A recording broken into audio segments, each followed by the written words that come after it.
All right. I mean, I feel like we're very similar to a lot of Husker fans. We're tired. We're recording this on Sunday. We're tired. My voice seems to getting stronger, but I feel like I woke up a little hoarse from yelling at the game. We got a lot to talk about. We were at the game together. We had an out-of-body experience towards the end of the third quarter. How are you feeling today? Are you fatigued today? I had a couple of beers tailgating. Yeah, me too. I felt like I didn't drink anymore after that. I kind of was surprised. So we convened in the parking lot afterwards. It was the most perfect situation to drink, but we were almost too distraught to drink. I think we were just worn out too. I feel hungover today, like I had been up all night drinking, right? But I wasn't. I couldn't go to bed last night. Oh, I was so tired, but you had adrenaline that had been pumping for about 5 straight hours. It made it hard to sleep. But so we were at the game. That was, I mean, it's hard when you do that. Like, I'd have a hard time writing down 10 better Memorial Stadium environments. I don't know that I can remember 5 where I was that exuberant at times. Yeah. We had for an entire quarter, we're throwing high fives to everybody around us. Everybody organically turned around, and we're throwing, and you just knew we're throwing fives. Right. I don't remember doing that for a whole quarter in my whole life. The whole third quarter was pandemonium. Yeah. Pandemonium. And the fourth quarter didn't. The fourth quarter didn't slow down either. It was a half full of just. It was crazy. People losing it. But yeah, it's just it's one of those things it's been a while since I'd been at a sporting event. So obviously I hadn't been to a game since maybe 2019. Yeah. And it had been a while since I'd been physically there. And I let myself go emotionally. Oh, which kind of feels good. You just no guarding it, no nothing. Like you just open up, I dive straight in. I dove into Scott Frost's arms. Yeah. Hoped he was going to catch me. He caught me for a little bit and then ultimately dropped me. But I think it's like a good pain, if that makes sense. It's Nick, pain, but I think it's a good pain. Before we get into the nitty-gritty of the game, I was at Fordham. I was at Buffalo. Yeah. It was a reserved crowd. It was a little bit of cheering here or there. But we've had about 3 years where our fan base has been waiting to just let it out. Right. They let it out at this game. We lost a game, but I think everybody walked away feeling like better and relieved in some weird way because they got to have a pretty special moment, and we lost. Hey, that's the thing. There's so many things about this situation that defy logic, that make you question, certainly not what you're, I guess, kind of what you're seeing, what you're feeling, because two things don't quite add up. I thought Dirk, I was going to save this for the end, but Dirk kind of put it best in his column. He basically goes, I swear I'm watching a good team, but they're 3-4. Yeah. That's where it is defying logic. I feel like I am objective enough to know if I'm watching a good team or a bad team. I feel like I'm watching a pretty good team, and they just don't win. We don't win right now. We can't win close games. Illinois was a setback. Since then, we have made progress every week. You can't tell me you didn't watch the last 3 games, and especially Michigan, who's a good team. They're maybe not the best team in the country, but they are a really good team. Right. And we looked as good as them in pretty much every way. Yeah. That to me is the progress that makes me feel I didn't walk away feeling that bad. Yeah, you were surprised. You were distraught, but you were like, I've been worse. Michigan State, I felt terrible. My body language sucked after the game. Oklahoma, I felt terrible. Right. I felt way better after Michigan than those other 2 games. Because to me, I thought Michigan is a better team than both of those teams. I think they're better than Oklahoma.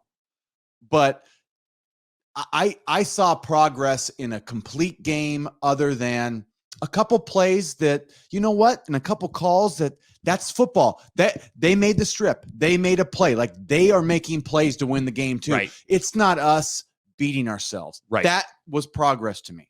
Totally agree. And so we'll shelve that kind of conversation and let's dive into the nitty-gritty of it.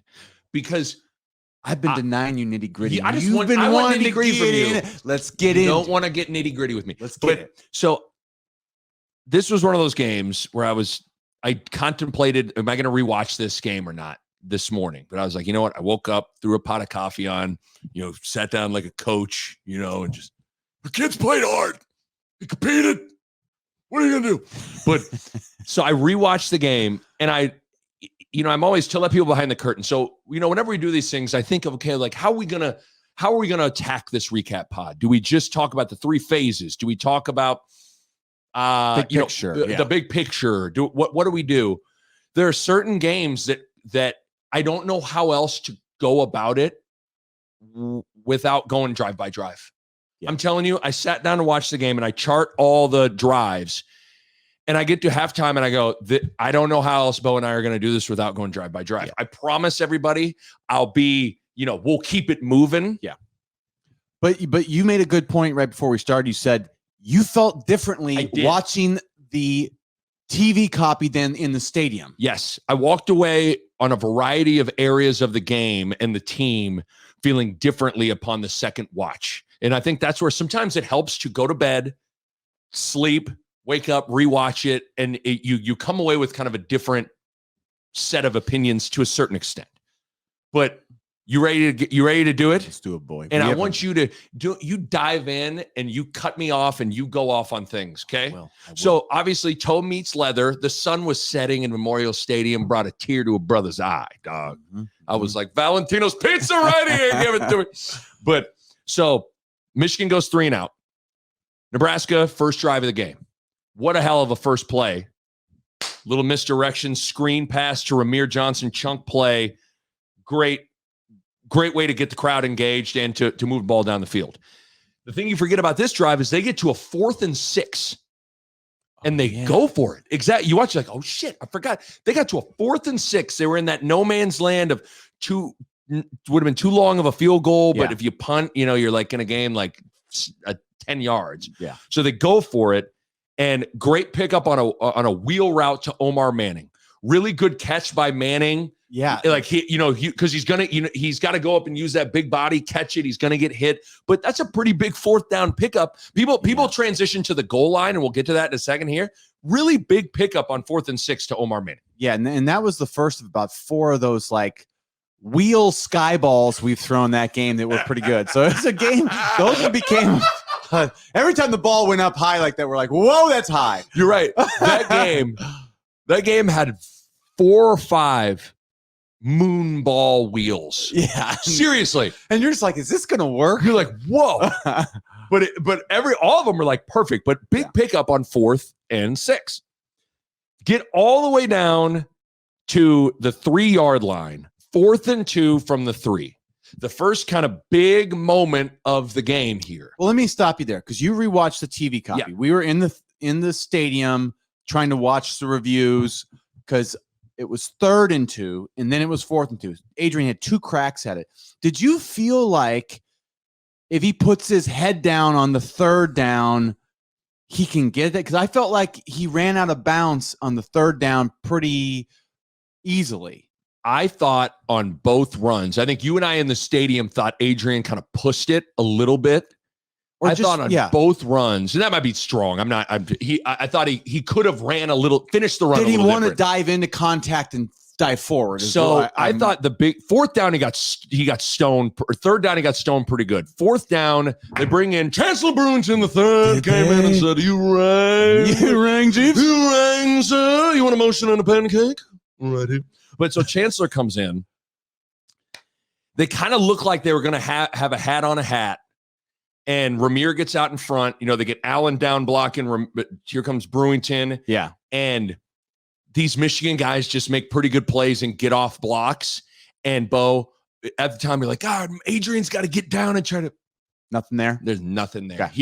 He was not going to get that. Sometimes it's the angle and the That's the one thing replay. about watching. Yeah. I wasn't sure with the angle because it was like I would have thought he had the room, but apparently didn't. Michigan made a hell of a play. Yeah. I guess the question becomes, obviously, hindsight's always 20/20. I wanted Frost to kick the field goal in the moment. Yeah. I'm not just saying that after the fact. I thought you'd take the points. We talked about it, and you said, why aren't we taking the points here? Yes. I was a little bit more 50-50 because last week we were good. Like, we were good on those, fourth and shorts. Yes. On the goal line, we looked good with our QB runs, which we tried to do. I like the play call. Like, I can't get mad. You put it in Adrian's hands. Michigan beat us in those two plays, and that's the part where I'm not mad about it because to me, I even said what Frost said in the presser. I said, "Are we going to win this game with kicking field goals?" Right. I didn't think we were, and that's why I'm not ready it's surprising that we could have. Right. Is the part where obviously when you get to the fourth quarter, you now go, well, shit. It'd have been nice to have that at half. Field goal. At half, you weren't feeling too bad about. But I can understand. Everything laid out. Nebraska a week ago had success on short yardage situations in the red zone running Martinez. And it felt like a game where I don't think anyone saw the scoring explosion that ended up kind of ensuing. Yeah. It felt like a game where I agree with Frost that if you needed to score touchdowns, field goals probably weren't going to get it done. I'm not ready to die on this hill of like, wrong call, you blew it. These are the roll of the dice that's things. A coin flip. That's not hey, you absolutely kick that field goal every time situation. I think you can go either way. The only thing real quick on that, we're only through the first drive, but the only thing with that is I did think you kind of had an opportunity. Crowd was juiced. You go 3 and out, you force a 3 and out, you drive down the field. You go from, at least if you get points, you keep the crowd into it. And now all of a sudden Michigan gets a goal line stand. And to be honest with you, as much as Memorial Stadium was juiced, for the rest of the first half, it's settled down. It's settled down a little bit. So again, everything's hindsight 20/20. I get it. It's just unfortunate. Again, the two Michigan guys got off blocks, made good plays. Yeah, there you go. Michigan then takes over at the 3-yard line. They get 2 first downs or forced to punt, but so they got out of the shadow of their own end zone and are forced to punt. Nebraska's second drive starts at the 35-yard line. This is where, rewatching it, some penalties ended up being really, really detrimental to Nebraska. Nebraska gets an automatic first down with Michigan holding on a pass, basically pass interference. So they get the ball all the way to the 48-yard line. They're about at midfield on their second drive. They run a great option pitch to Levi Falk, gets a 9-yard gain. So they are now into Michigan territory. But this is that penalty on Cam Jurgens. I don't even know what the illegal block below the. I'm trying to think of the terminology of it. It's a cut block from a lineman going upfield, like at a diagonal angle, going at yes. As a linebacker, I thought that's legal. I feel like I've had that happen to me 100 times playing, where your job is as a linebacker, you got to get you got to get off down, those guys, get off it. I thought, to me, the rule was you can't go outside in and go low, right? Because he was not. Is the rule now you can't cut block downfield? I don't know. I wish ever. Because you can do it on the line, right, against linemen. You're telling me you can't get go to the second get a level? linebacker and cut? Because that's all Cam did. Cam gets to the second level and kind of just dives forward, not outside in. It's like inside out type of thing. And somebody has to explain it to me, because I was under the impression you could do that. I don't know. I wish I knew the rule book better. I wasn't aware that was a penalty. If you would have shown me just that play and said, "Is that like a penalty?" I'd be like, "No." I mean, we had a couple of new situations this game. Oh God, yeah. So this is just the tip of the iceberg. But now you get backed up and it's 1st and 19. Instead of having the ball potentially in Michigan territory or at midfield, now it's 1st and 19 at the your own 39-yard line. Yeah, big swing there, kind of halts the drive. Ultimately, Nebraska then has to punt. Another big sequence here. Nebraska punts it, pressed up, pretty good punt. Nebraska has an opportunity to down the ball at the 1-yard line. They don't do it. those are tough situations because that ball hits, you don't know where it's going to go. But nevertheless, I mean, those are big moments where you could have pinned them at the 1. Instead, they take over at the 25. Mm-hmm. Pretty big little sequence there. This is the first now on Michigan's next drive. This is the first of a play that becomes a backbreaker for the black shirts. 3rd and 5, crowd roaring a little bit. They get a false start. Backs them up, 3rd and 10. Yeah. You're on the brink of potentially going 3 and out again. 3rd and 10. They run a play where they kind of go shotgun. I think they basically have 5 wide or 4 wide, and they have a tight end kind of in. And they run that little tight end delay, and then he slips out underneath. This looked like just a busted coverage. This wasn't where a guy was in the spot that could have made the tackle. There was no one there. Yeah. They slip it out to him. Big gain all the way out to about midfield. Yep. And this play will haunt us throughout the game. Big time. Like I said, that one was busted. The other ones were situations where, in zone coverage, whether you cover 3 or cover 4, like you're dropping kind of to a spot and you are letting them catch that ball. Like you're not necessarily guarding that guy on a delay, but the idea is that it's in front of you and you're breaking on it so that when he catches it, you do tackle him at 5 yards. Right. The issue we had is we weren't anticipating and seeing it well enough where our guys were kind of moving away at the wrong angle or breaking on it too late where they were catching it, running and getting first downs or more even.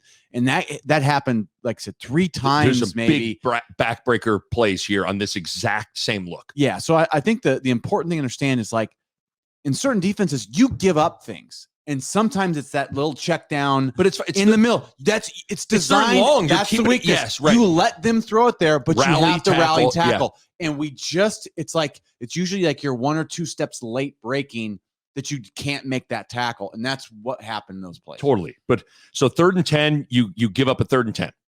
Next play, they have another completion to a tight end that gets the ball across midfield. Nebraska stands tall. Ultimately, Jason Peter Jr., Ty Robinson sacks Michigan's quarterback. It was the first sack, I believe, given up from Michigan all season. So it's 4th and 21. They have to punt. Here's another one of these little sequences here where just a second ago, Michigan's guy went inside the 10-yard line, didn't catch it, forced Nebraska to have to down it inside the 5, and Nebraska couldn't do it. It's a touchback. Martin, who I think everyone feels better about him back at punt returner than Teray or Cam Taylor-Britt or whoever, so I don't want to throw stones. I mean, it's not that this isn't that egregious, but he decides to catch it at about the 5-yard line instead of forcing Michigan to do what Nebraska couldn't do. But these are these little field position plays that make a difference. Yeah, they do. So that's the end of the first quarter.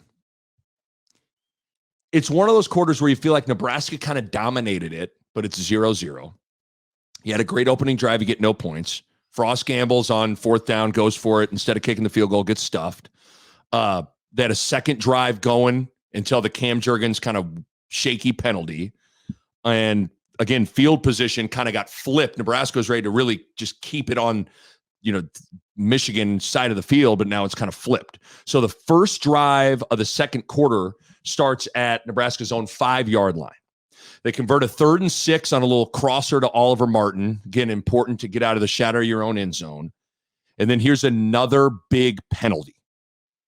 They throw a nice swing pass to Yant, who slips a tackle, gets a first down, but it's a penalty on Nebraska for an illegal formation. So instead of it being 1st and 10 at the 34-yard line, it's 2nd and 13 at the 11-yard line.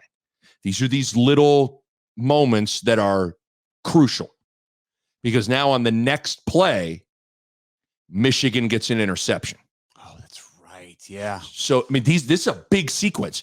It was 5 men in the backfield on the swing pass to Yant. You were kind of mounting a drive again. Yeah. And instead you get all the way backed up at your 11-yard line. Really good play by the Michigan defender, but making a play. It's a good play too. But pass was a little behind Austin Allen, but guy tips it up, catches it on the ground, and now Michigan has the ball 1st and 10 at the Nebraska 35-yard line. Mm-hmm. So this is what, like, so far now, to me, you had a drive going, Cam Jurgens penalty stunts it. You had a drive going, illegal formation stunts it. And now you then throw a pick, and now Michigan's in business. Yeah. So Michigan, they get a first down run the ball, but eventually Nebraska gets them to 3rd and 4, gets a stop, forces a field goal. Michigan makes it. It's a 35-yard field goal. So now at the 9:52 mark of the second quarter, Michigan leads 3-0 off of capitalizing off of a Nebraska turnover. But it's just frustrating because it feels like Nebraska had been kind of outplaying them, and they're down 3-0.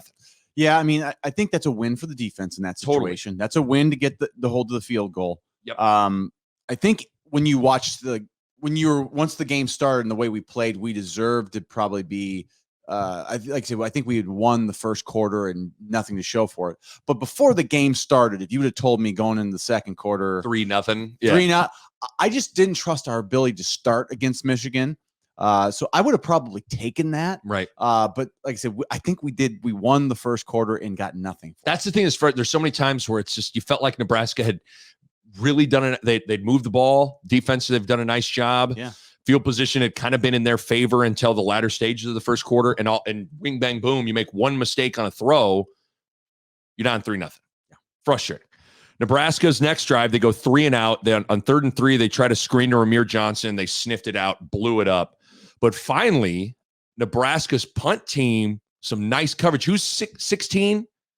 You knew it. Buford? No, Buford's 12. Buford, great play. Yeah. Pressed up. Buford broke down. Open field. Open field was just, dude tried to hit him with a little, hit him with a little. Yeah, you almost like, I always kind of, if you remember, like in basketball, like when you got to guard somebody that can really shake, yes, it's almost like you watch their waistline. Right. You don't watch their shoulders in the ball. When you get 1-on-1 with like space, you almost got to be like basketball. Like it's what it looked like. Midline, you just kind of got to like, and he did a great job of not like getting like, that's right, because the Michigan running back punt returner basically tried to like crisscross. He tried to like, it was like an ISO and like calling Allen Iverson, we gotta and he had nothing. I think you're better off not.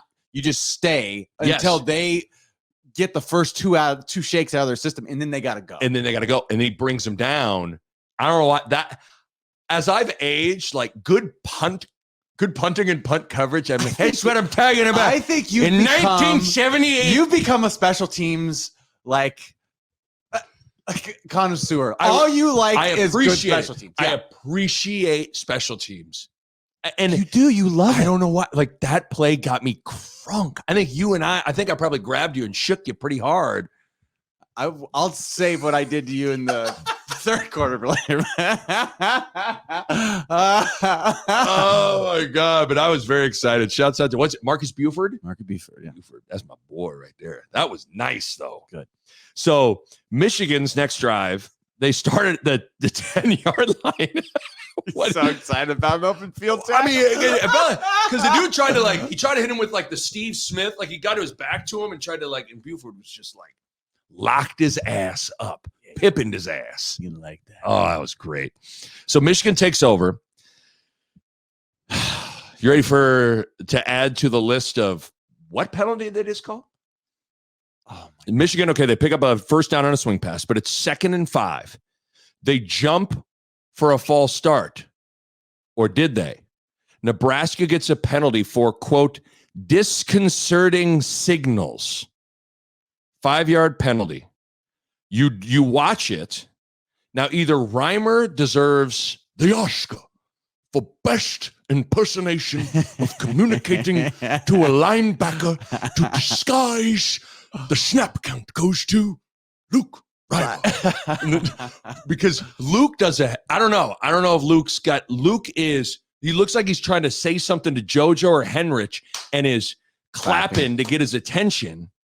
And as he's clapping, the Michigan right guard is like, and then you can tell the Michigan right guard immediately is like, I heard a clap, But so they cut Reimer on a clap. Now I really don't know if Reimer was just trying to do like, the whole.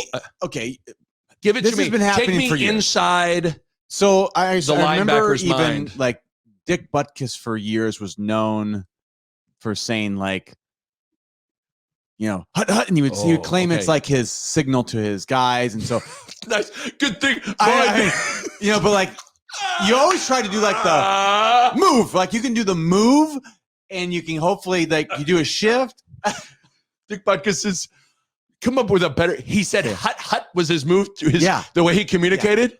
Yeah, and so actually this makes me think the cut. It's like what if somebody in your team's name, a defense lineman, his name was Hut. Maybe Hut. Maybe that's what. Maybe change your name to Hut, or your nickname, or your my name's Hut. Yeah, like one of our best friends is James, but he goes by Bub. Yeah. So we all call him Bub. That's a fake name, pretty much. I mean, pretty much. Who's named Bub? Nobody. But Hut. If your name is Hut, just Hut. I'm talking to Hut. Right. Do it every play. But hold on, Dick Butkus. Yeah, I mean that's way to really think about. He used to spit on the ball. And he would yell Hut. I mean, that's like Capone getting caught on wiretap and like, we have you on wiretap saying you killed a guy. It's like, killed a guy. That's what that's code for gave him a nice lasagna. That means, when I say I killed a guy, I killed him with a great tasting lasagna. Yeah. It's like, really? That's good code, Dick Butkus. But I'm like one of those guys, I don't know how you can enforce what somebody says in their communication. Like, I don't know. I think it should be like, hey, the offense has to come up with a way to not false start. All I'm saying is Reimer, he looks like he's trying to get the attention of, it was either Doman or Henrich. Why can't you clap? Why is it the offense has the right to clap, but we don't? I mean, usually you go under center, you call out signals, you say hike, get the ball. So why can't the defense? This sounds like we're in a court of law. You're Johnny Cochran and be like, who has the right to clap? Do you? Do you? So we need to get the rules straight. Here's why. I'm just thinking about I want to live in a football world where everybody can clap from lineman to safety to quarterback to running back.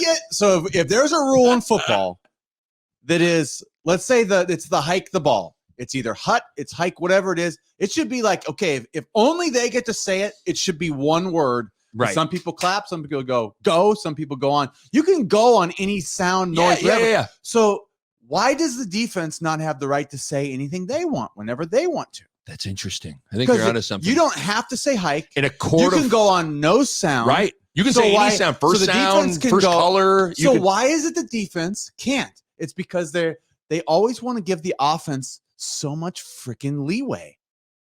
It's bull.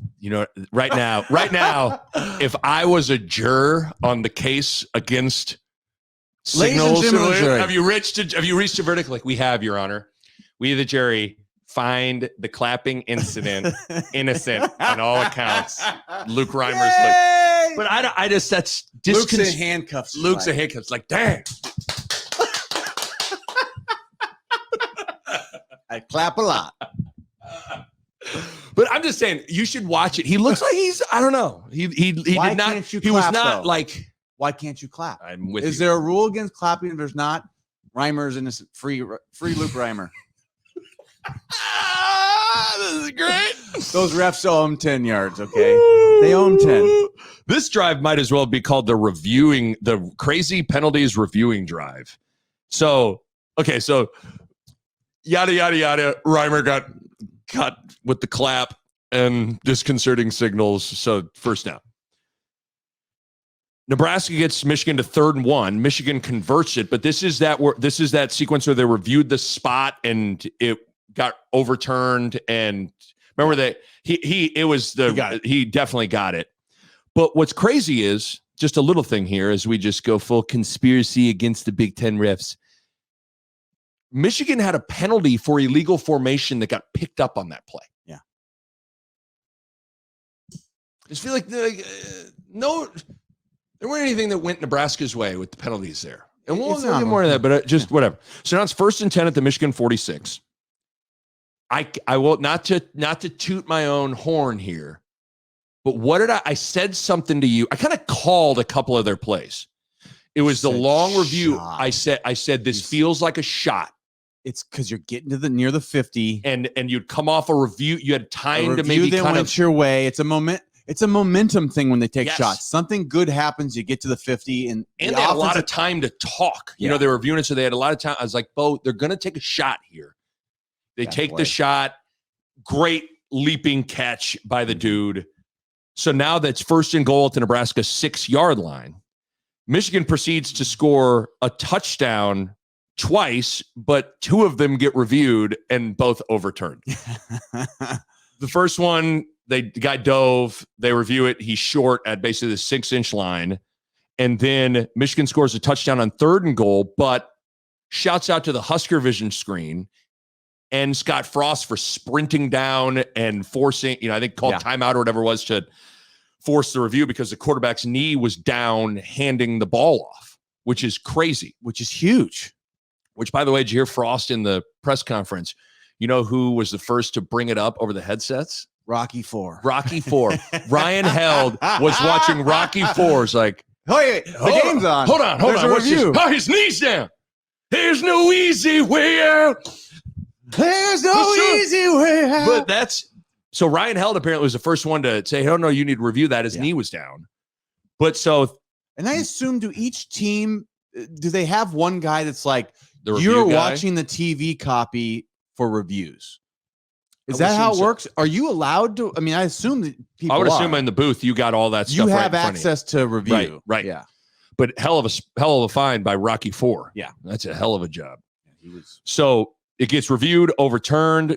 The knee was down. Michigan has to settle for a field goal. So now it's 6-0 at the 3:30 mark. So again, Nebraska defensively, at least they're standing tall and forcing some field goals. What are you smirking about? I'm still laughing at Luke Reimers clapping in the courtroom. He got acquitted of the clap.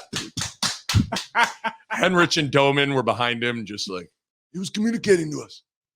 But it's crazy. Okay. All right.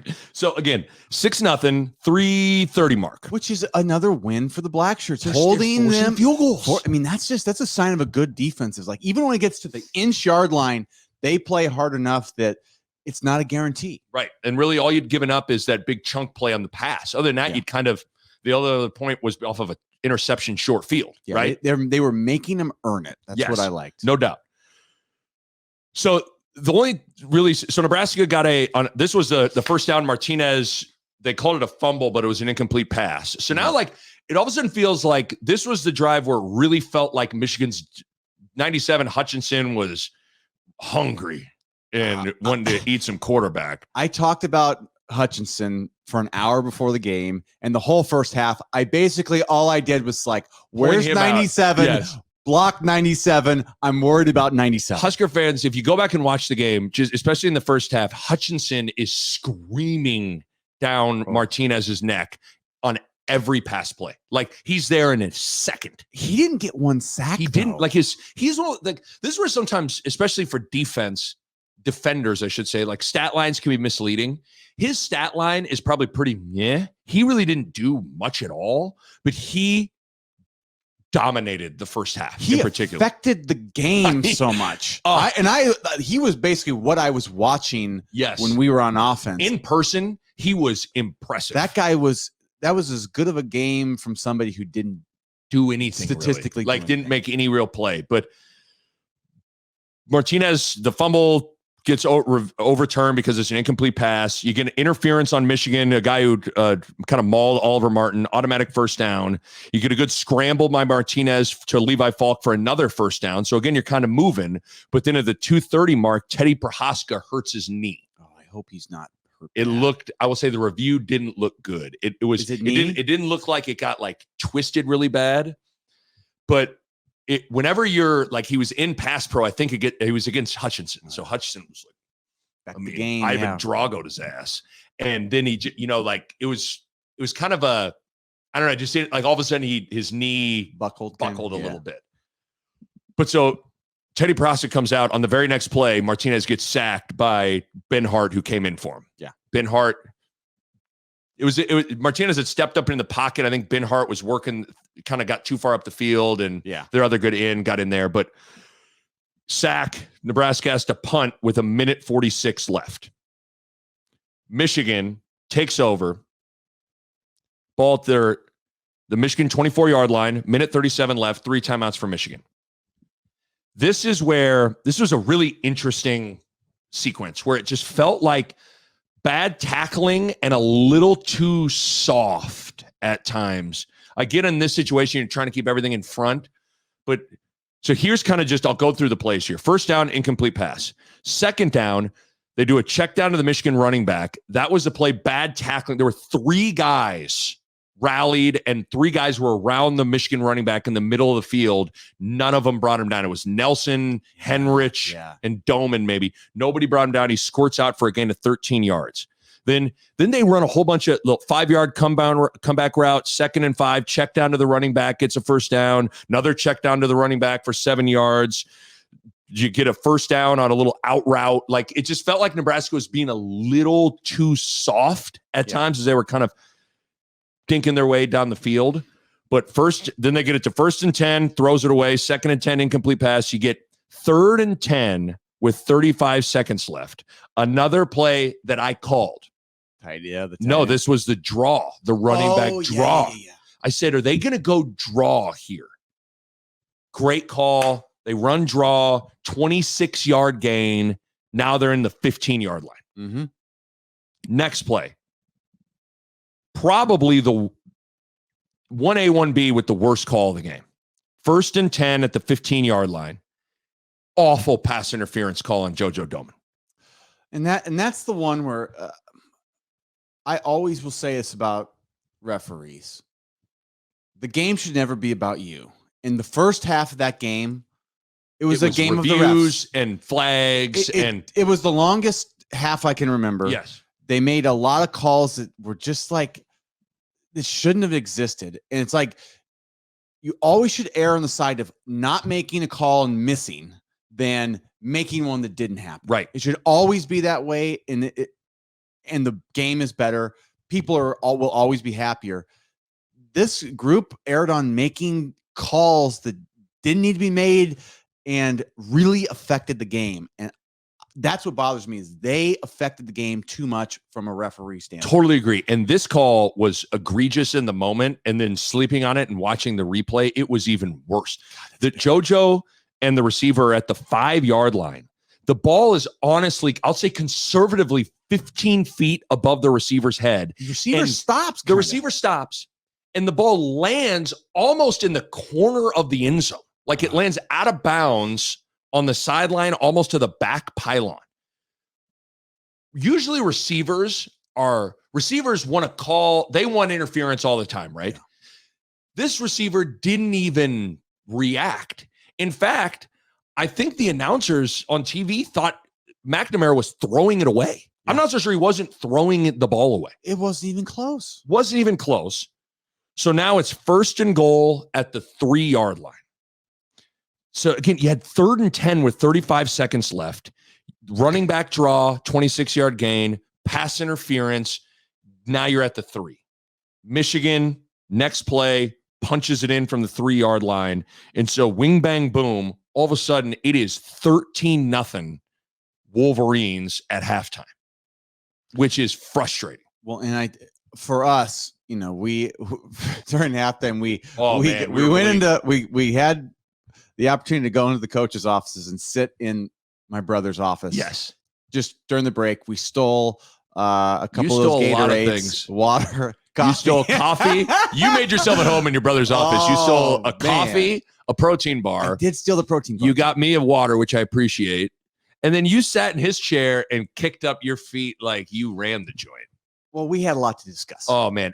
But the 13 points felt like insurmountable because we couldn't score. It felt insurmountable. And it felt like, what's weird is when you rewatched it, you felt better about our first half. But in the stadium, it felt like points are going to be hard. See, what's weird is in the moment, we were like, I think I made the comment to you, and this is, I'm sure we were a lot like Husker fans. I asked you, I go, is Nebraska going to get shut out? And you couldn't definitively say no.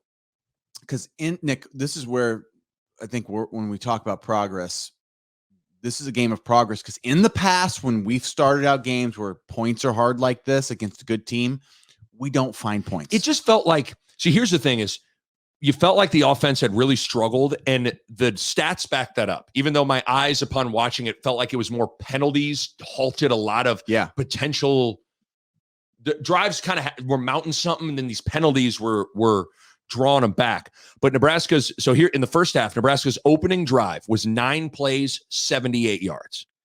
The next 5 drives in the first half, Nebraska ran 19 plays for 55 yards. Yeah.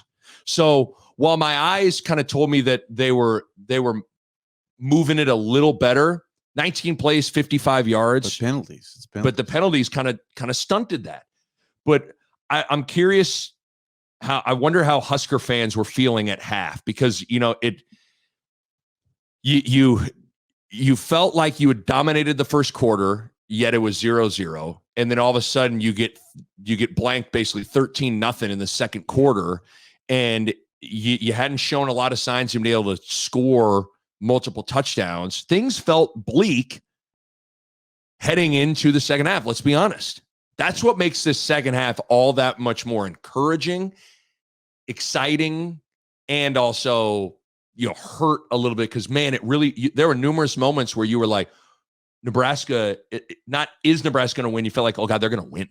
Yeah, I mean, this game was a lot like, if it was a roller coaster ride, it was like the first half was just we're just starting the climb, but the ride began after half. Totally. Because then it was on. Because it was, to be honest with you, it was a pretty slow, boring. It was the half of reffing. It was the half of reviews. I mean, it was like a 2.5 hour half. It was really. We needed to go regroup.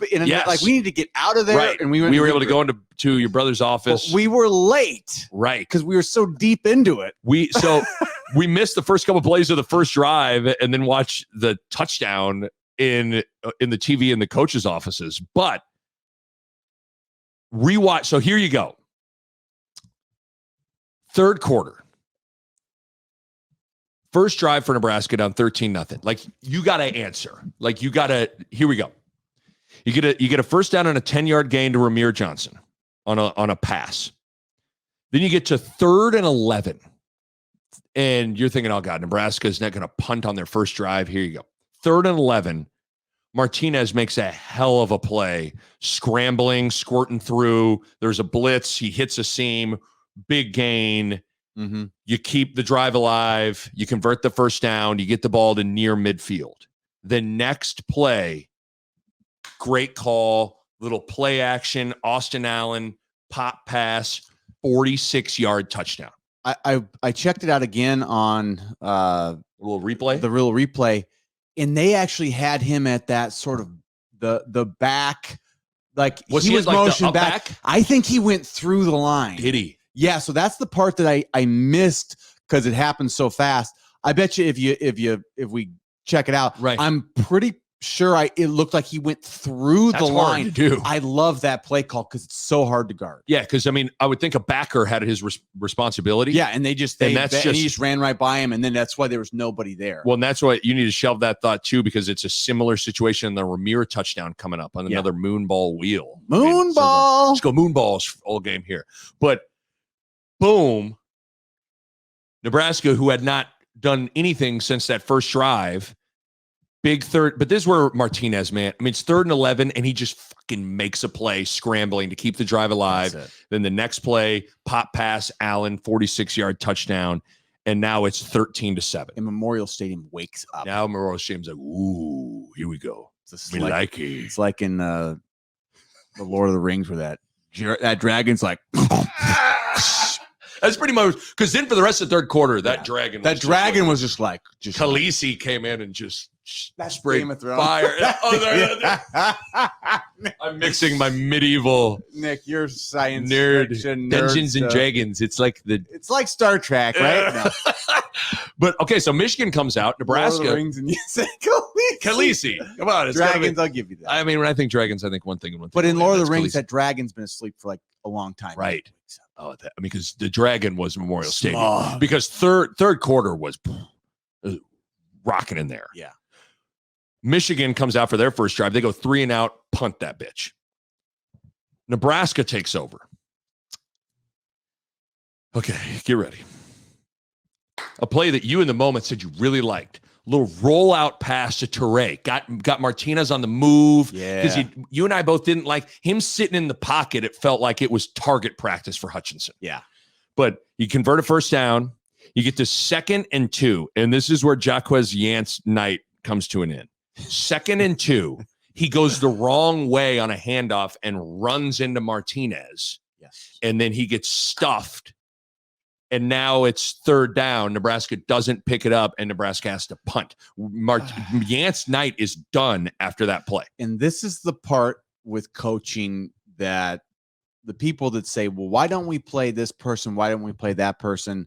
If I was a coach, like, you got to remember, these guys know these kids throughout the week, and the guys that don't make mistakes are usually the ones that play.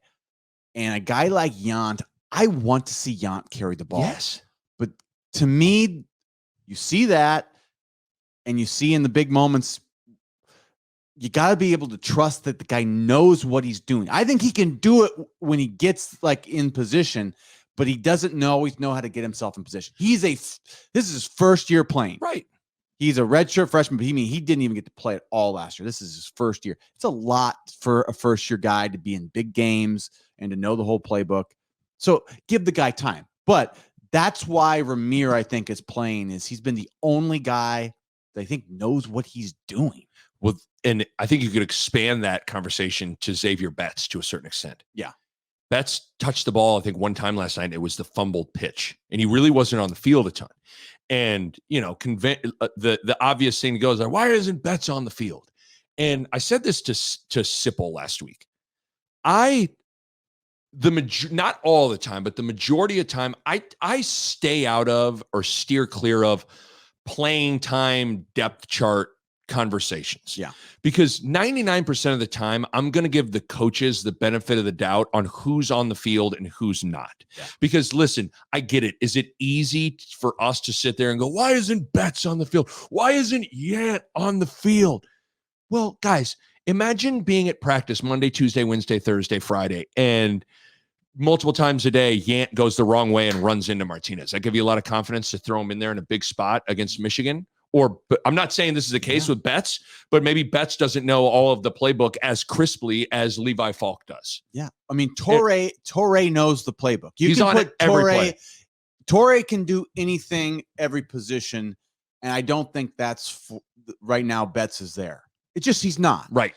He's a guy that I'm hoping can get there because you've seen what he can do in moments, but to be out there all the time means you got to be a guy that does it all the time usually. Right. And right now, it's like, to me, it's clear Ramir in the running back room is the only guy that has got to that Totally point. agree. But so I just thought I was point out that Yant's night's done after that play. Yeah. And Frost said as much. I'll tell you after what. The game was like, hey, he went the wrong way on a play, and we went with Ramir for the rest of it. How many snaps did Ramir take at running back last night? Yeah, I mean, all but 10? I was going to say 10. I would say there are 10 plays he wasn't on the field for. I would guess. Because I don't know, did any of those other running backs play? Correct me if I'm wrong, I didn't see Stepp or Sevion in there. That's surprising because that's a lot of snaps.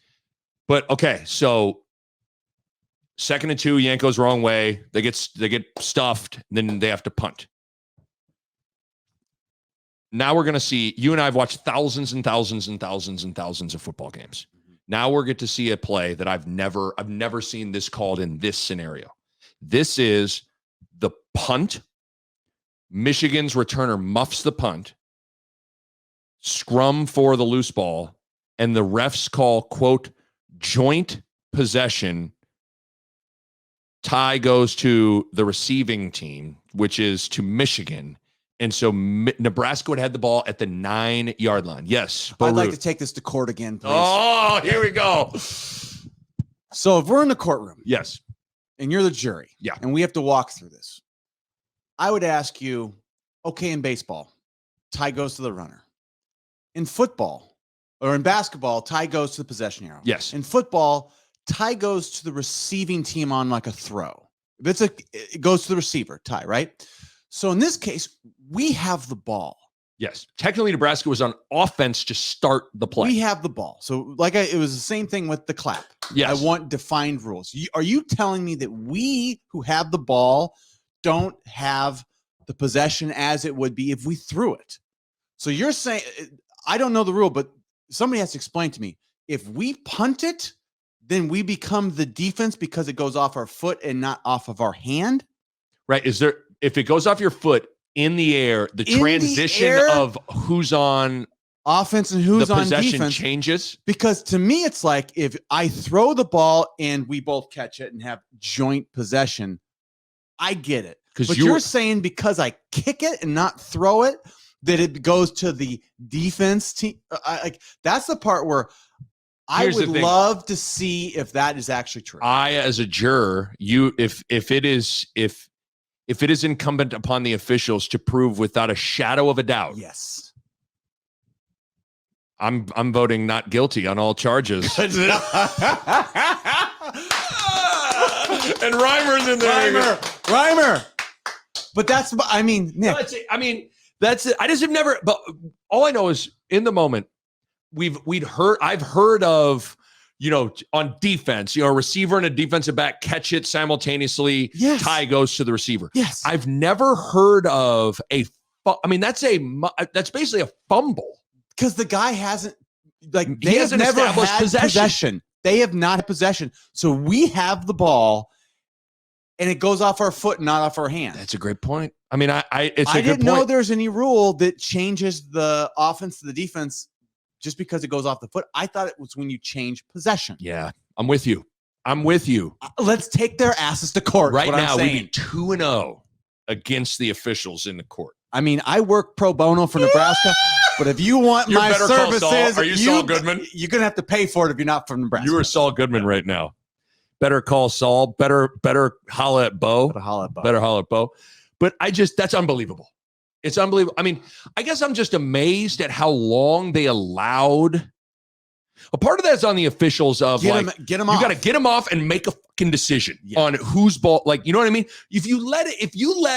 Now, I've never been at the bottom of one of those piles. I mean, there's probably things happening down there that, you do what you got to do. Oh, man, I bet it was nasty in the motherfucker down there. But I just can't, you let it go. I just was surprised at how long they let it go. They kind of just they just stood away and were kind of like, okay. To me, I'm almost like, you either got to clear it out and make a decision, or if you're going to let it go, I would have almost preferred them to let it go a laughably long and let two guys literally fight to the death for the ball. Yeah. So for me, it's like, that's never in the history of football have I seen that call. The call usually is, if we don't know, we peel guys off and whoever has it the most. So if there's two guys holding on to it, whoever looks has it more than the other one. Somebody has the body turn. So if you're under the pile, I would always get it, and then you just alligator roll that thing. You roll. Yeah. If you roll, it's yours. Right. Because that means they're kind of hanging. Right. So has then you make more. the call. The ref's job is to make the call. It's such a chicken shit call. There's no jump arrow. Ball, there's no. I mean, give me a break. And I'm just tied to the receiver. That's it's a punt. So I didn't like it. It's unbelievable though. But it's a huge sequence because Nebraska would have had the ball at the 9-yard line. Yeah. Instead, joint possession, tie goes to Michigan. Possession. Okay, this is what's unfortunate though is now Michigan has a 91-yard touchdown drive. So instead of having the ball at the 9-yard line and probably at least getting 3 points, potentially 7, it's Michigan then goes and scores a touchdown. Yeah. But this is the first drive in my notes. I wrote down this is the first drive where it looks like Nebraska's defense is starting to get tired. Yeah. And because mainly this is where I thought Nebraska's tackling eroded a little bit. Mm-hmm.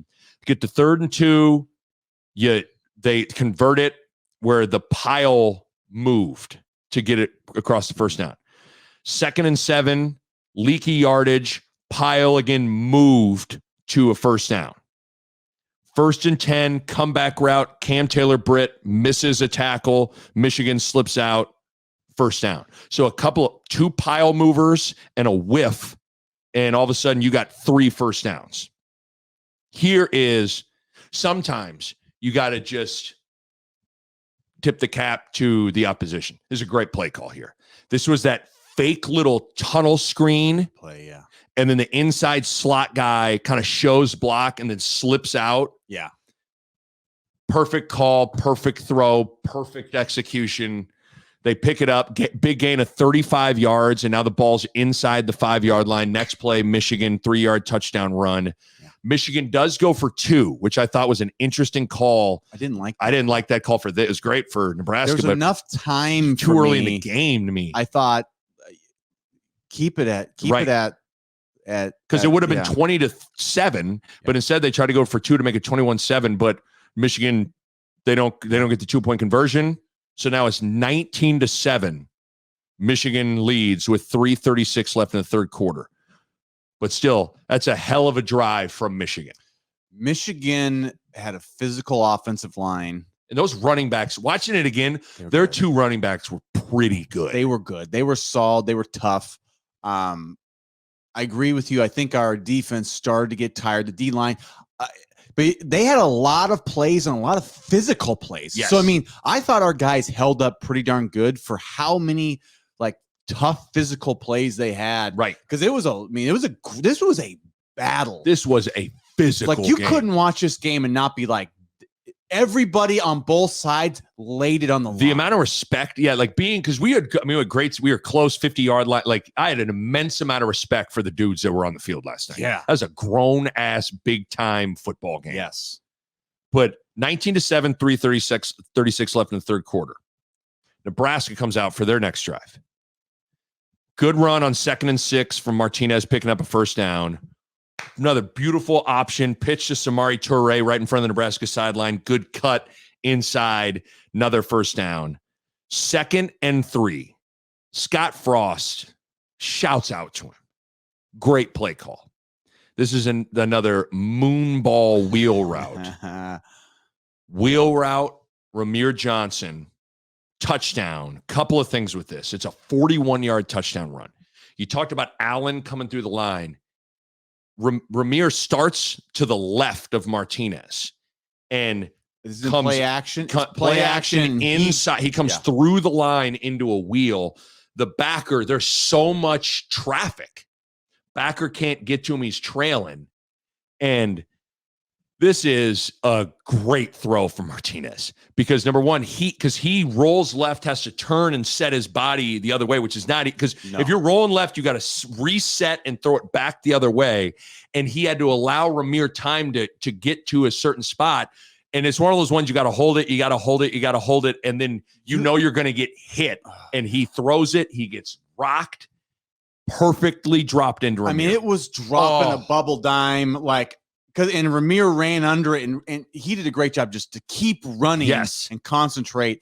Catches it on the run, house call. But, I mean, Martinez dropping dimes. That is a big-time throw. And in person, I hope for the people that were watching on TV, I can't express how high that pass was. Okay, so what I saw was he ran left. He took out the 60-degree wedge and said, I'm going over the tree.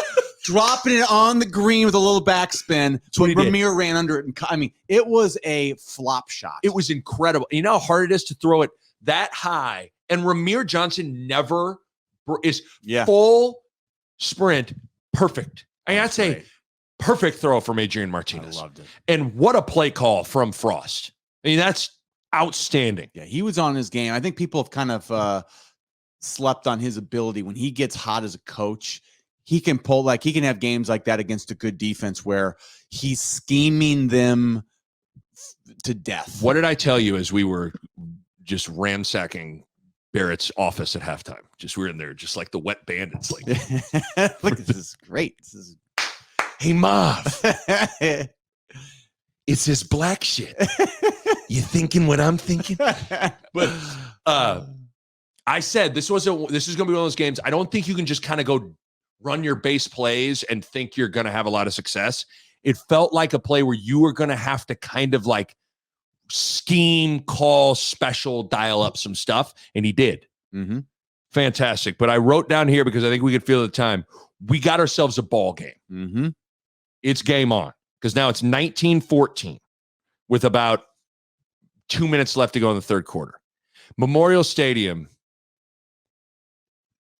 the Richter scale is starting to there's some people inside we're getting movement in Lincoln, Nebraska. We're getting some movement here. What's going on here? Bill, are you monitoring Lincoln? We're getting a lot of movement. I mean, what's going on here? if you had a glass of water, it was like Jurassic Park, where it's just Deontay Williams is lurking in the secondary.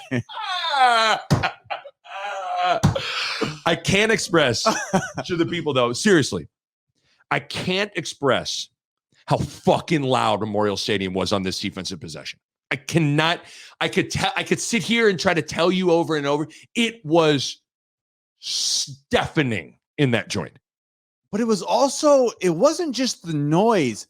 It looked like it was moving because people were like, yeah, the crowd had become like one. Wow. And so, because you rewatch it too, you could tell Michigan needed some diapers. Yeah. Because first down, guy just drops a pass, dropped it. Cade McNamara then throws a low one at a guy's ankles, incomplete pass. It's 3rd and 10. And this is where it got definitely loud. On 3rd and 10, this place is, I mean, at this point, the Richter scale is like, whoa. Yeah. 3rd and 10. Deontay Williams in the back pedal, jumps it, interception, returns it down to about the 13-yard line. And at this point, if you weren't friends with everybody around you, you might as well cue up the Step Brothers. Did we just become best friends? You got acquainted with your neighbors. We started, I mean, you said you hurt was this the play you hurt your neck? What play did you hurt your neck? At some point, it hurt my neck. I hurt my neck. I think I was twisting around, high-fiving people, and I had a neck kink. You at one point go, I hurt my neck. But you're so excited, you don't want to be like, God dang it, ow. But it is, so pick Deontay Williams. Stretch for these big games. I know. We needed to go out there and do a dynamic warm-up with elbow instep and all that stuff. But it's rocking in that joint. Yeah. Nebraska takes over the 13-yard line. Frost once again goes in his bag with a gorgeous play. A little I've never seen a little short motion. Alabama did that, I think, last year in the championship game. They'd run the receiver. It was from the receiver, and then it would be that it's run it motion and then back bubble over the top. It's really like a counterintuitive motion. But what I liked is that they went to Falk, who I think the defense sees Falk and they kind of go, don't worry about that. Right. But that's why. I mean, he's actually decently athletic. I thought Levi Falk played good last night. He did. And so they threw it to him and he cruised it and closed it out. But another thing too, you may look at, that's not for Martinez, it's another sometimes those short touch passes. He's had trouble with those. And he was good on a few of those. I mean, it was like CP3 throwing it, it's throwing lobs. Throwing a lob, Falk catches. You then had, I think it was Martin down the field, penned in a guy at the 5. Falk scores. And now Memorial Stadium was fully volcanoed at this point. Yeah. And this is where I think the 3 years of we haven't had a lot to cheer about in that stadium sort of just, it all came out in these next couple minutes. Whatever you had inside you was out. It was going to be out after that. I was giving you the Ric Flair. You Ric Flaired my chest. I was Ric Flair. You put me against the ropes. You slapped my chest a couple of times. I took it like I was Happy Gilmore in the batting cages. And you and I turned to you. You slapped my chest. I slapped you. But that was right in line with what everybody else. Everybody was losing their. Everyone had lost all sense of caring about what they were being viewed as doing. We lost last night, and I was having fun talking about how much fun we had last night. I had so much fun. At the end of the third quarter, I haven't had that much fun in a long time. That was as much fun as I've had at a game that I can remember in a decade. Well, because hold on now. Nebraska goes for 2 and gets it. Martinez hits in the Lambo and just I mean, does that make sense at all? Just tell me the truth. If that makes sense.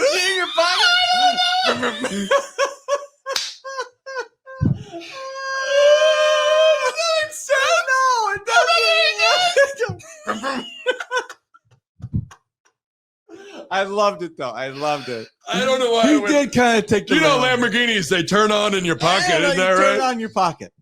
But he did cruise it to that corner. He and just hit that pylon. So think about this three-play stretch. Deontay Williams interception, Falk touchdown, Martinez two-point conversion. Yeah. At that point, could it get more crunk?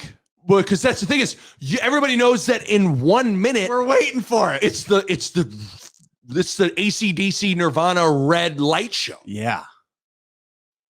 And it comes, and that thing was cool. That was very cool. I mean, it was, I don't know. Did they show that to the people at home? I think they showed a little bit of it. They did. Yes. I mean, to me, it's like part of this, like, Nebraska's got to recruit. Nebraska's trying to just build their thing. Like, this is what I would love people from around the country to be able to see is that was a experience. That was special. I wish we had more. I wish every recruit that we could dream about getting could have come to this game, because were in that building for the third quarter.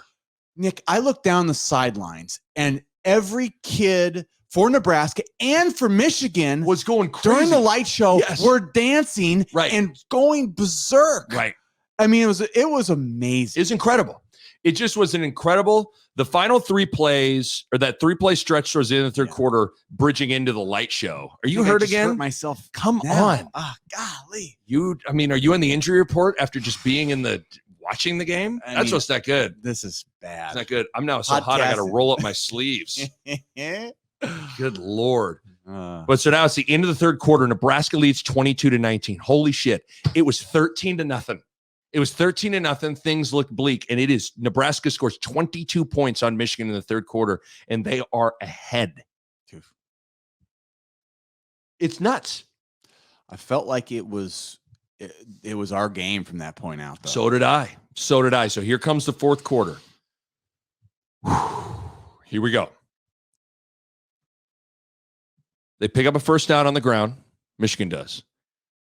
Nebraska gets it to 3rd and 8. But what does Michigan like to do on 3rd and long with this little tight end play? They want to do it. Here it comes again. 3rd and 8. They run the little tight end delay. They pick it up. Kolarvik couldn't get him down. Kolarvik was one of those plays. The first time they ran it, it was a bust. There kind of was no one around him. Kolarvik was there. He just couldn't get him down. It was just a step too slow. They didn't pick up a first down running the ball. They pick up 2 first downs running the ball. And then Michigan scores on a 29-yard touchdown run. It's bad play by Garrett Nelson, even though he's our boy. Yeah. Nelson missed him. And then I also thought Kolarvik had a rough series on this one. This was, I think they were trying to rotate. Guys were getting tired. So Reimer wasn't on the field for this series, and Kolarvik kind of had a rough 8 or 9 plays there.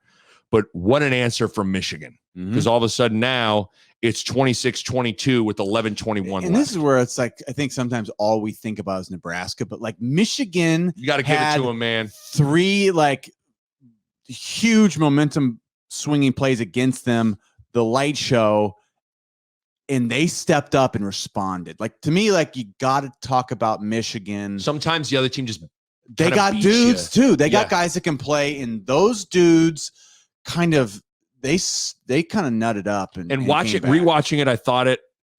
it, and you said it at the time. You called it early.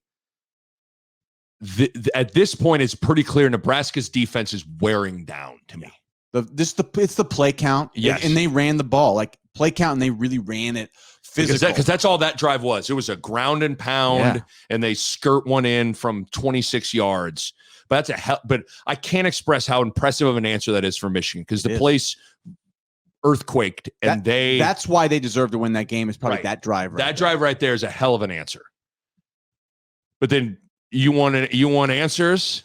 I got an answer for your answer. Okay, Nebraska then takes over.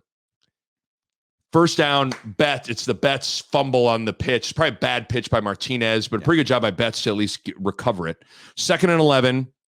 Crazy play here. Martinez, a crazy escape scramble, throws it to Oliver Martin down the field. It almost is intercepted and somehow ends up in Oliver Martin's stomach. Yeah. He catches it. If he would have like caught it clean, he could have turned and maybe scored. But he kind of bobbles it, but he gets a 20-yard gain. Big play.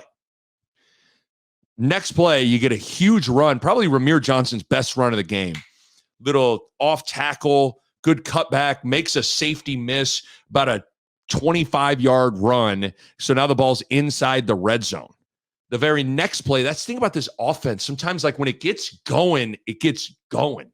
So the next play, they run the little play action pass to Allen over the middle.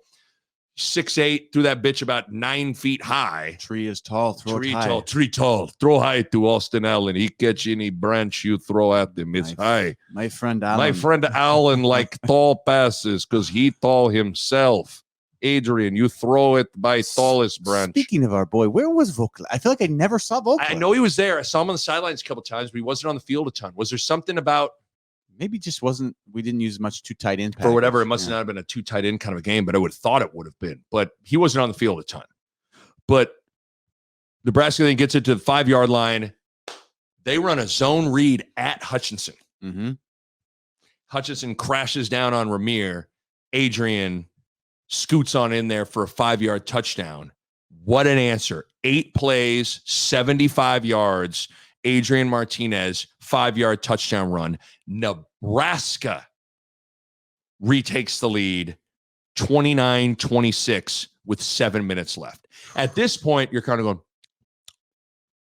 hold on. What's that taste? Is that victory?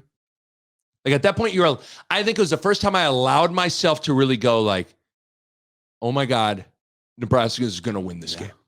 It felt like it. It felt like it. Because we were responding too. Like we had the juice on offense, which usually is to me like when we win, rolling. We have the juice on offense. They were rolling.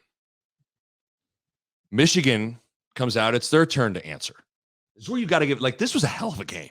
God, this second half in particular was. You know, it's actually Fury Wilder. Did you see any of those highlights? I saw those highlights, yes. These are heavyweights. Right. And it's hammering each other. Knocked you down. There were 5 knockdowns in that fight. 5 knockdowns. Right. That was like the second half. And it was back and forth. So I think that was a great comparison. It's like you had 2 heavyweights. 2 blue blood programs. And they were going back and forth. And we haven't had, like, usually when we play good, we win. We play bad, we don't. Like, we were really going back and forth. It was really bad because both ways were answering. Yeah. Great game. So then Michigan comes out. They get to 2nd and 3. And this is probably the most unbelievable play of the game for them. It's the hurdle from their running back. Oh, geez. 2nd and 3, dude hits a crease, gets to the second level. He hurdles Markel Dismuke, who wasn't necessarily that low. No, this wasn't like, it wasn't your normal looking hurdle where Dismuke went like to the ground. I mean, I feel like a businessman could have been walking down the street holding a briefcase and he would have jumped over his head. It was an unbelievably athletic play. He jumped high. He jumped really high and then lands and then kind of like picks his speed, but then he went, and Adrian's like, oh, you got a Lamborghini too, and takes off and he runs for a 50-yard run. Yeah. Goes from pretty much the 25 to the 25. Incredible play. But Nebraska stands tall, gets it to 3rd and 9. Bo, I ask you again, what play has happened a couple of times already on 3rd and long? I better not think about it. 3rd and 9, shotgun spread out, tight end inside. They run the tight end delay again. Yeah. And this time, it looks like they got it, but Henrich just missed him. And Henrich, this was a moment of, sometimes I've seen Henrich just a couple times. There are times you got to lay out to try to make a tackle. Yeah.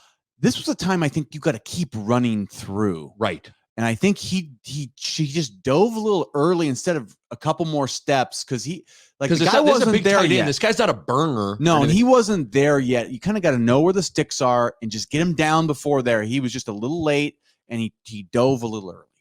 Frustrating. Because the ball's at the 24, so it would have been a pretty long field goal at that point, a decently long field goal. 5 minutes left. They run the tight end delay. They get it again. Nebraska, then the defense stands up tall again. 3rd and 7. You get a false start on Michigan. Big. Backs them up to 3rd and 12. They get an incomplete pass. So once again, you got to tip your cap to the black shirts. They're hanging in there. They allowed the 50-yard run chunk play, but when they had to bow up and get a stop, they did. Michigan settles for a 31-yard field goal, makes it. It's 29-29 with 3 minutes left. Big win for the Huskers just to hold them. Yeah. So here you go. I turned to you and I said, it's legend time. It's like, this is when you kind of become a legend, you know?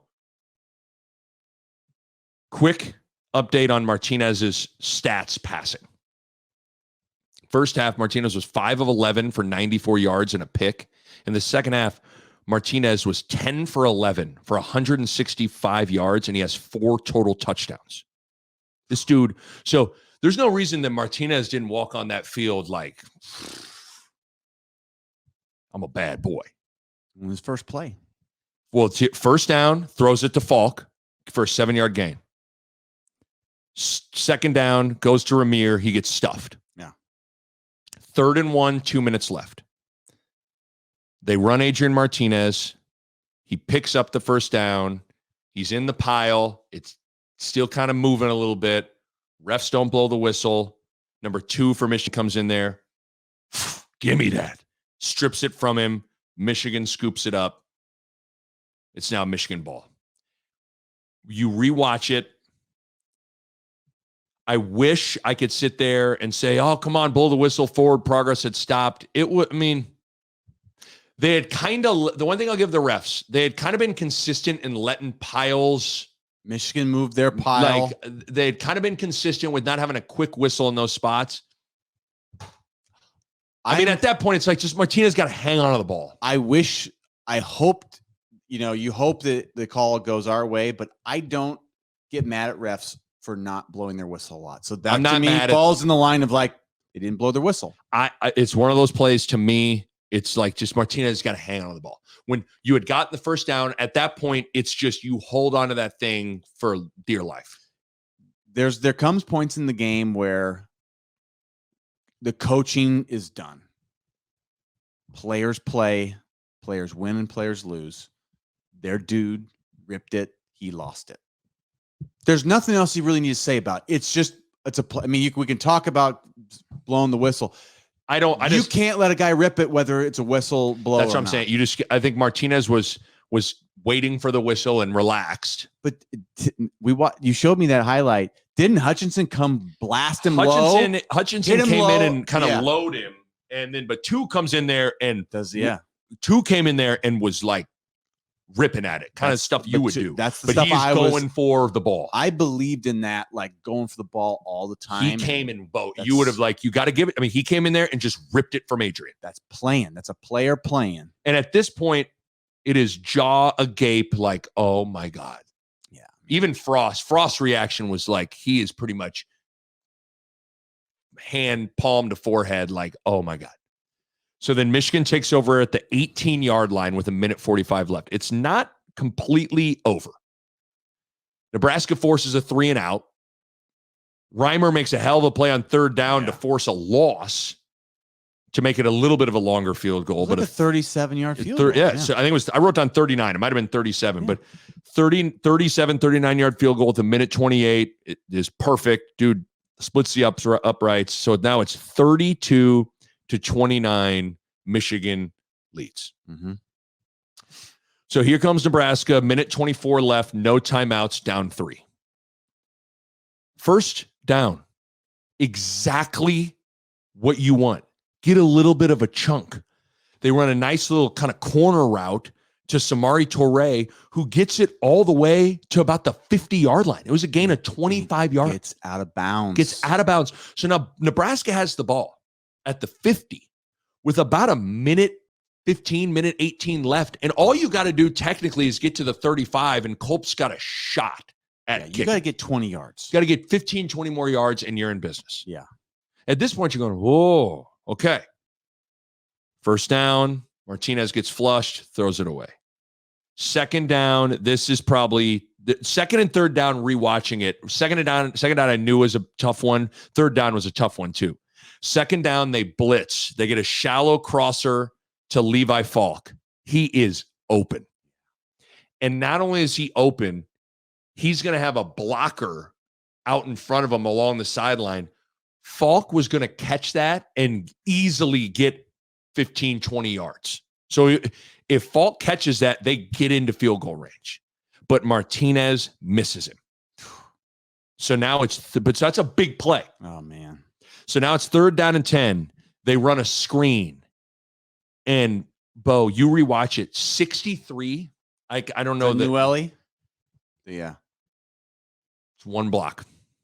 He just missed it? Just missed. A guy kind of is a decent play by them, but it's one. If 63 makes his block, Ramir might have picked it up.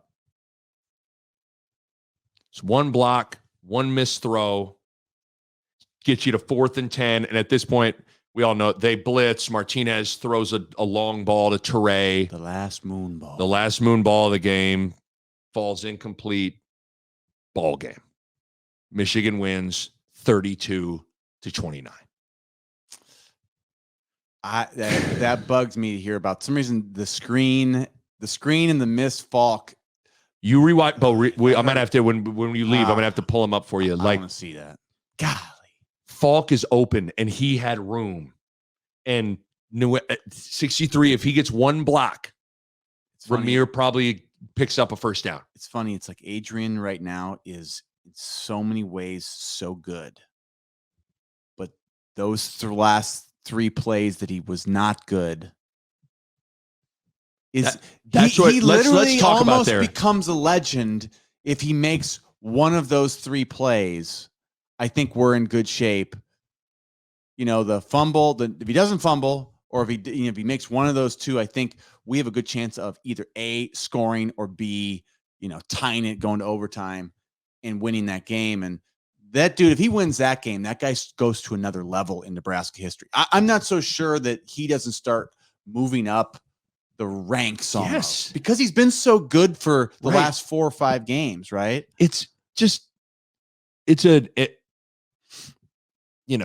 Before we get into this Martinez conversation, now I feel like, some people, whenever they say the term, like, not to be racist, and then they say the most racist thing in the world, like just by prefacing it, it allows you to be like, not to be sexist, it's going to be really sexist. I do think you and I have been consistent in we are Martinez fans. We're Martinez defenders. Yes. Even when dude was benched, we broke back mountained him. I wish I knew how to quit you, but we would never quit him. We would never quit Adrian Martinez. But it's this weird Martinez conundrum where, again, Nebraska, of all the problems Nebraska has, Martinez is so far down the list. But there's this weird thing with Adrian where he simultaneously gives you a chance to win, and then yet he is yet to make the big clutch play to win. Does that make sense? I feel like he makes them. And it depends in on times, and then when he has to do it again, right?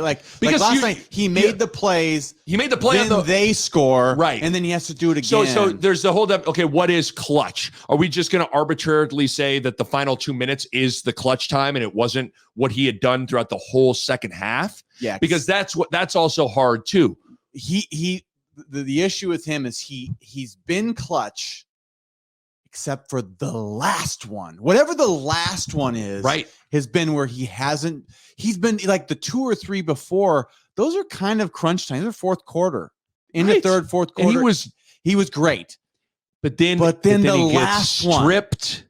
The last one, he gets stripped, loses the ball. They kick a field goal, and then he misses Falk on the crosser. Yeah, it's funny. Like when you watch a guy like Aaron Rodgers, it's like every time he gets a minute and change, he wins you the game. Every time. Yeah, those guys, it's like 9 out of 10. He's those dudes, Breeze, Manning, Brady, like those guys just in those spots. Now, again, we just be like, well, guys, you just are comparing. I know. But I'm just saying, like, there's something to. Well, even we did Husker Classic recaps. We watched 97 Missouri. Yeah. Everybody remembers the Chevin Wiggins kick, Davison catch, but what they don't remember was Scott Frost was nails driving them down the field. Yeah. Scott Frost can't really throw, but it was legend. He made time. the throws. He made the throws. And so, again, I want to make sure people, there's nothing that annoys me more than people that are like, that are just Martinez. This team's going until Martinez is out of here. You're not going to. It's like, give me a break. No, we need him. But there's this weird thing where it's like they simultaneously have no prayer of winning that game without Martinez. No prayer. But yet he doesn't make the big play and he makes the backbreaking mistake. Here's what's great about him, and I think he's got a mindset that he has the ability to at some point be the guy that does make I haven't ruled out that he can get there. Some people he just doesn't have it.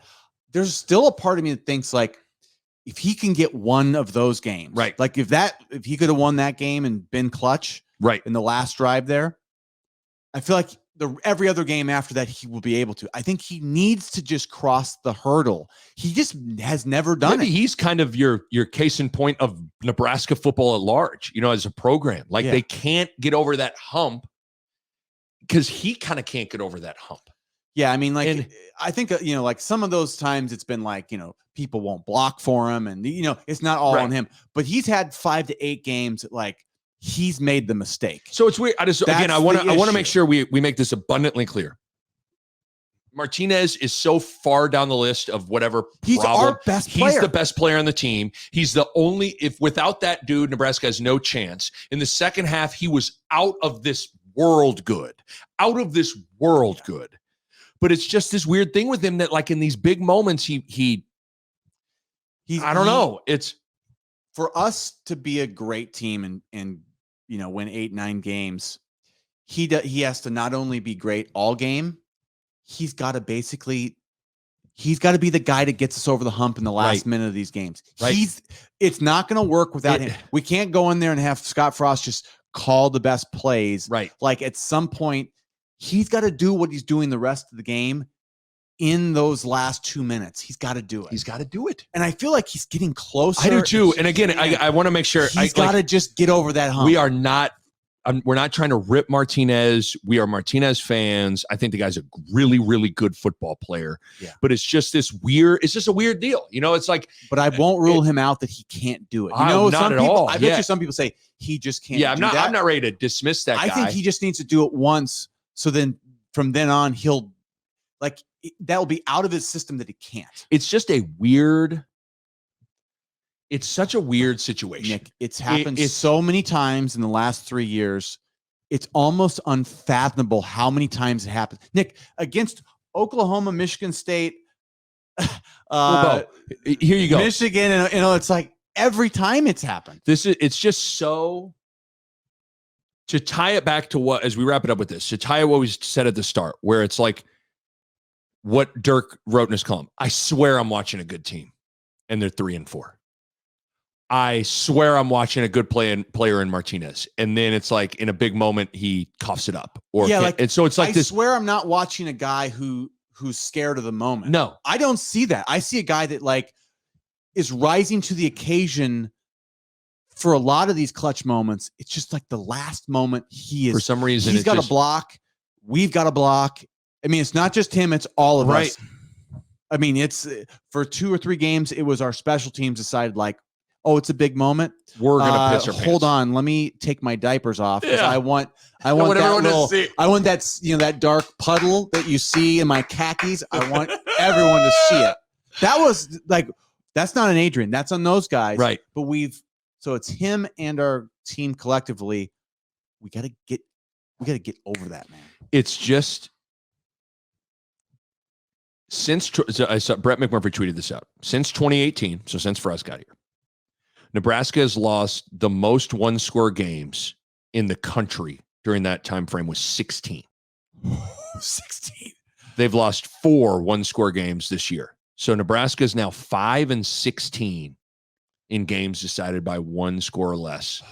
I mean, in Frost tenure. We might need to work on special teams and 2-minute drill nonstop for like 30 minutes a day or 40 minutes. I mean, like we are just like, we have, like, I know they practice it, but like there must be something about us that just doesn't quite switch into the mode. The like, I don't know what it is. Get it done. It's just close it. Like we are just something about us, something about Adrian.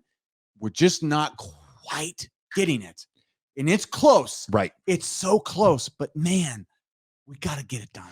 It's 16 one 16. Score They have games. the most in the, so since Frost got theirs from 2018 till now, nobody has more losses by 1 score or less than Nebraska.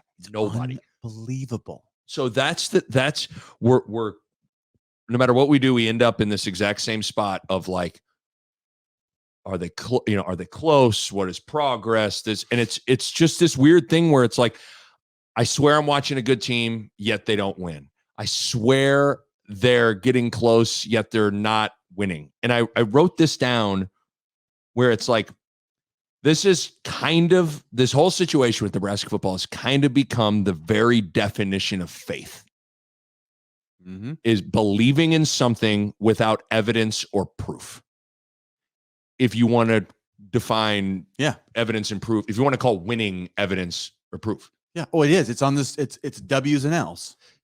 But that's what it's become. We are entering into this world where you are believing.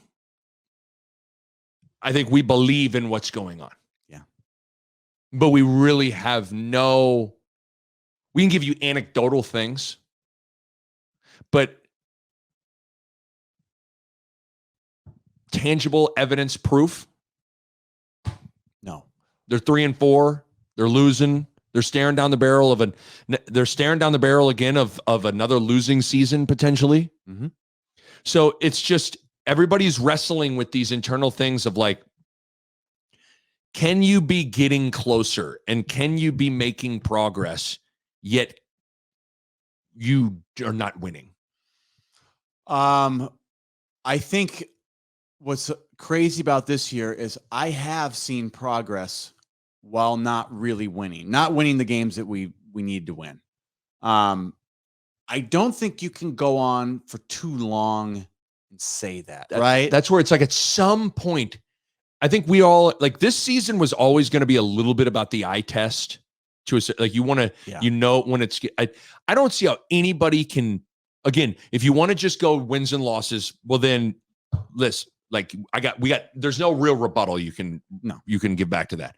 But I think it's pretty disingenuous if someone is just sit here and say, I've seen no progress. It's like, they are, you can roll your eyes at this, but it kind of feels like they are, pick a play at Illinois. You could either do the roughing the passer on Caleb Tanner play or the safety with Cam Taylor-Britt. Yeah. At Oklahoma, you could probably say, let's say that's a loss. Michigan State, the punt, mm-hmm. and then Oklahoma, Martinez's fumble. And they might go win in overtime. So they are like 3 or 4 plays away from being like 5-1 mm-hmm. with wins over Michigan State, Michigan. Like, yeah, but yet they're 3-4. To me, it's like the eye test is physicality. It's, fundamental football. It's athleticism. It's like, it's, you look like you should be out there. You belong. Like we look like we belonged out there with Michigan. Totally. But it's hard to continue to build on that stuff if you're never getting W's, because I think people start panicking.